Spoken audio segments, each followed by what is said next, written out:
आज विष्णुभाऊ कुराडे यांच्या माध्यमातून मराठा, धनगर आणि 18 पगड जाती धर्मातल्या सगळ्या बांधवांची बैठक इथं पार पडलेली आहे। या बैठकीला सगळ्या छोट्या छोट्या जातीतले, सगळ्या जातीतले लहान थोर सगळे प्रमुख पदाधिकारी उपस्थित होते आणि या बैठकीतून सामाजिक संदेश देण्यासाठी आम्ही सगळ्या जाती धर्मातले लोक एक आहोत, हा संदेश देण्यासाठी आम्ही सगळे इथं एकत्र आलेलो आहोत। अंजनगावमध्ये जो प्रकार घडला ठिकठिकाणी अनेक गावांमध्ये आणि जे कृत्रित्या पुतळे जे आहेत ते बसवले जातात, त्यानंतर मात्र समाजामध्ये वाद जो आहे तो निर्माण होताना पाहायला मिळतो। परवानगी नसताना पुतळे बसवणं किंवा विनाकारण वाद निर्माण करणं हे कुठेतरी थांबलं पाहिजे का, जेणेकरून महापुरुषांना पुढे केलं जातं आणि जातीचं समाजाचं राजकारण नंतर केलं जातं? हां, नक्कीच परवानग्या घेऊन पुतळे बसवावेत किंवा रात्रीतून पुतळे बसवण्यापेक्षा दिवसा पुतळे बसवून महाराजांसाठी केसेससुद्धा घ्यायची तयारी ठेवावी शिवभक्तांनी, हे मी महाराष्ट्रातल्या शिवभक्तांना विनंती करतो।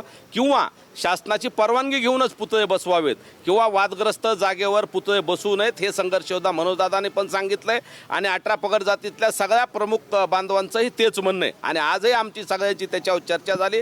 विष्णुभाऊनी इथं मराठा, धनगर आणि ओबीसी समाजातल्या ज्या जाती आहेत किंवा ज्यात मराठा आणि ओबीसी, मराठा आणि धनगर ज्यांना वाद लावायचा आहे त्यांना इशारा देण्यासाठी आणि आम्ही सगळे एक आहोत हे दाखवण्यासाठी आज आम्ही इथं एकत्र आलेलो आहोत आणि मराठा असेल, धनगर असेल, मराठा, ओबीसी कुठलाही वाद लागणार नाही। आम्ही सगळे या देशाचे नागरिक आहोत आणि सशक्त समाजासाठी, समाजातलं स्वास्थ्य कायम ठेवण्यासाठी आम्ही सगळ्यांनी एकत्र येऊन ही बैठक घेतली आणि याच्या बैठका आता विष्णुभाऊ आणि आम्ही सगळेजण मिळून व्यापक प्रमाणात महाराष्ट्रात सुद्धा घेणार आहोत।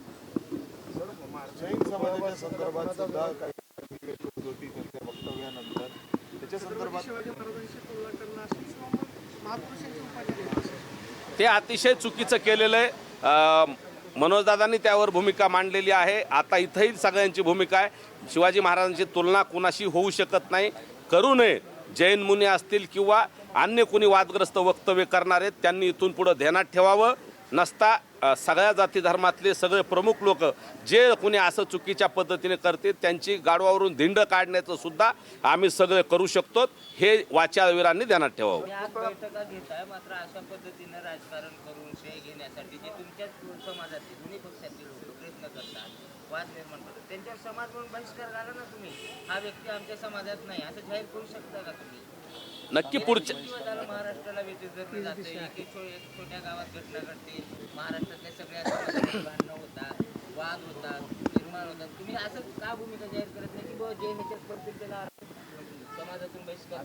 कंटिन्युअसली सुरू आहे, सांगलीत झालं, धाराशिवमध्ये झालं नाही, आत्ता सुरुवात झालेली आहे। आम्ही आता दोन्ही बाजूला सांगणार आहोत। सगळेजण समाजातले सगळे प्रतिष्ठित लोक असतील किंवा इथं असलेल्या सगळ्या जाती धर्मातले सगळे प्रमुख बांधव आहेत आणि महाराष्ट्रात जे इथं आले नाहीत त्या सगळ्यांना आम्ही अजून पुन्हा व्यापकपणे बोलू आणि यातून एक तोडगा काढला पाहिजे, सामाजिक स्वास्थ्य राहिलं पाहिजे। यासाठी जे कोणी चुकीचं करतील ते चुकीचं कृत्य करू नये अशी पहिल्यांदा विनंती करू। लोकशाही आधी आपण लोकशाही मार्गाने पुढे गेलं पाहिजे आणि जर त्या उपरही कोणी ऐकणार नसेल, त्या उपरही कोणी असं चुकीचं करून दोन समाजात तेढ निर्माण करण्यासाठी स्वतःच्या राजकीय महत्त्वाकांक्षा, स्वतःच्या राजकीय स्वार्थासाठी कुणी मराठा ओबीसी, कुणी मराठा धनगर असा वाद लावित असेल किंवा अन्य काही गैरकृत्य करत असेल तर त्यांना आम्ही सुरुवातीला विनंतीने सांगणार आहोत, नंतर सगळ्या समाजातल्या सगळ्या प्रमुखांना विचारून बहिष्कारच काय त्याच्याही पुढचे अनेक मार्ग आमच्याकडे आहेत, ते सुद्धा आम्ही अवलंबायला मागं पुढं पाहणार नाहीत। परंतु आज विष्णुभाऊ असतील, महाराज आहेत, कोकरे महाराज आहेत, आमचे सुतार महाराज, कुंभार महाराज आहेत, असे सगळे इथं बांधव आहेत। आता सगळ्यांची नावं घेणं शक्य नाही, सगळ्या जाती धर्मातले इथं बांधव आहेत, अगदी ब्राह्मण समाजातले सुद्धा बांधव आहेत।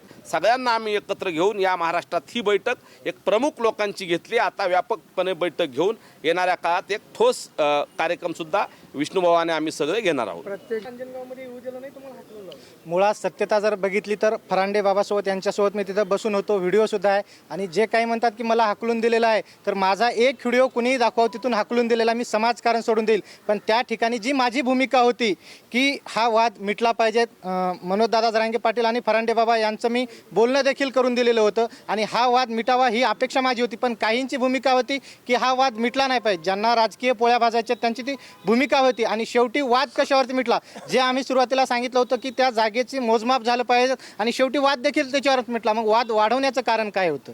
तर हा माझ्या समाजातील असू द्या किंवा कुठल्याही समाजातील, आज आम्ही 18 पगड जातीचे इथं एकत्र आलोय. जर माझ्या समाजातला जरी व्यक्ती चुकीत असेल तर त्याला निश्चितपणे आम्ही जागा दाखवणार आहे. पुतळा तिथं बसवण्याचं काम झालं, त्यांच्यावरती काय कारवाई करण्याची मागणी?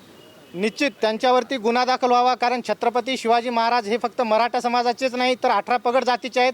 या जगामध्ये फक्त महाराष्ट्र किंवा भारत नाही तर या जगामध्ये छत्रपती शिवाजी महाराजांसारखा राजा नाही. तर त्यांचे निम्मे रात्री कुणीही पुतळे बसवू नयेत. जर आपल्याला स्मारक किंवा पुतळा बसवायचा असेल तर परवानगी घेऊन रीतसर ढोल ताशेच्या गजरामध्ये आपण तो पुतळा बसवावा अशी संबंध महाराष्ट्राला विनंती करतोय. आणि ज्यांनी कुणी पुतळा बसवला आहे त्यांना पण आमचं आव्हान आहे की इथून पुढे जर तुम्ही असं कृत्य केलं तर आपल्याला आम्ही गावबंदी करू. मग ते कुठल्याही गावात आपल्याला एंट्री देणार नाही आम्ही.